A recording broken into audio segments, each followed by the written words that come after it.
Kamusta na kayo dyan mga kabayan ko dito sa ibang bansa, mapa-Pilipinas man at sa buong mundo. Ito guys, ipapakita ko sa inyo yung aming tanim dito sa Vancouver. Kahit nandito kami sa ibang bansa, mayroon kaming tanim dito. Yun nga lang, hindi gaano karami.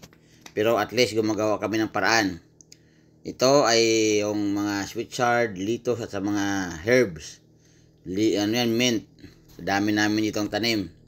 Yan, may kamatis kami at may ampalaya. Namumunga na guys. Dito pala sa Canada, kung magtanim kami ay seasonal lang. Yung may oras lang, season, kagaya ng summer. Kasi dito sa amin ay malamig na lugar. So, at yan tingnan mo yung palaya. Malapit na mamunga yan guys, namumulaklak na. Kahit dahon dito guys, ay mahal yung, yung bintahan ng mga dahon ng palaya. Walang tapon dito, walang sayang. Di gaya sa atin dyan kung minsan, hindi kinakain yan. Yung kinakain namin doon sa probinsya, yung wild. Yung nilagyan namin ng itlog. O yan. Dito. Yung mga spices. Indian spices yan guys. At Pilipino, halo-halo yung matalim namin. Yan, ginagawang tea yan. Iwan ko, nalimutan ko lang yung pangalan yan. Pero ginagawang tea yan. Nakakalasing yun. Ito yung rosemary. Pangpabango ng mga, dyan, sa karne. At yan yung aming labas ng bahay. So yan pa ulit, yung kamatis. Bumubunga na guys. Tingnan mo. Malapit na namin yung ma-harvest. Ito kasi yung ginagawa namin dito sa Canada kasi nakakaganda ng umaga ito. Pag marami kang tanim. Tari-tari. Yan mga sili yan. At saka yung dahon, pwede namin ilagay sa manok. Bunga. Mapabunga man, mapasili man. Yan nag-unti-unti nang namumulaklak guys. So malapit na yan at mapakinabangan na. Napakahalaga ito sa amin dito sa Canada yan. Hindi mo nabibilhin. Mayroon ka ng libreng gulay guys. At yan, may talong din. Namumulaklak na rin. Kasi umuulan na dito at maganda na yung weather. Dito sa Vancouver.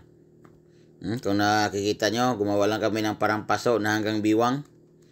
Yung kahoy lang. Tapos mayroong liner para hindi siya tumagos agad yung tubig.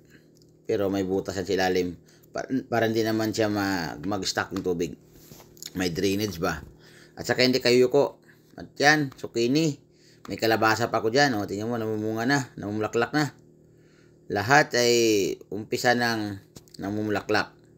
So, hindi magtagal, magkaroon na kami dito ng libreng gulay.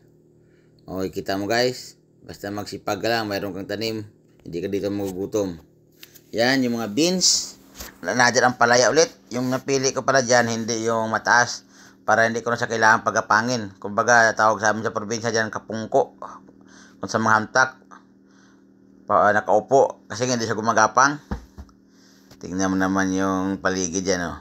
At yan ulit, may kamatis ako ulit. Yan yung matangkad na kamatis, hindi yung mababa. Namumulaklak na rin. So, sari-sari na yung gulay namin dito guys. Hindi ko na kailangang bilhin. Libre na yan, basta summer sa amin dito. Tingnan nyo, lumago na. At yan, may kamuti din ako guys. Mapalaman, mapadahon ng kamuti. Pwede na yan kasi kahit ng dahon ng kamuti dito napakamahal. So, pinatubo ko muna yan sa loob ng bahay pag umugat na. At yan na. Tinanim dyan. May mustasa din. Yan mustasa. Ang kakapal na. Pangalawang harvest ko na ng mustasa dyan guys. Yung iba, pinamigay ko na. Kasi di ko na kaya kainin. Dalawa lang kami ni Mrs. kumakain. So hanggang dito na lang guys yung ating mga kwentuhan guys tungkol sa aming tanim. See you sa next video guys. Kung nagustuhan nyo itong mga kagaya ng video na to, palambing naman yan guys ng follow, like, subscribe, or share. Paano man yan may tulong sa akin, malaking bagay na yan. Maraming salamat. See you ulit sa next video. Mabuhay tayo mga kapwa kong Pilipino. Saan man tayong sulok ng mundo, tayo ay talentado. Bye! Ang ganda pagmasdan. Ang tataba nila. Pati alogbati, umarangkada na. At hindi yan magtagal, pwede nang harbisin. Yan. Yan ang itsura niya guys sa malayo. Yan, tingnan nyo. Kaya kayo dyan, magtanim na rin kayo para libre na yung gulay nyo guys. Yan, see?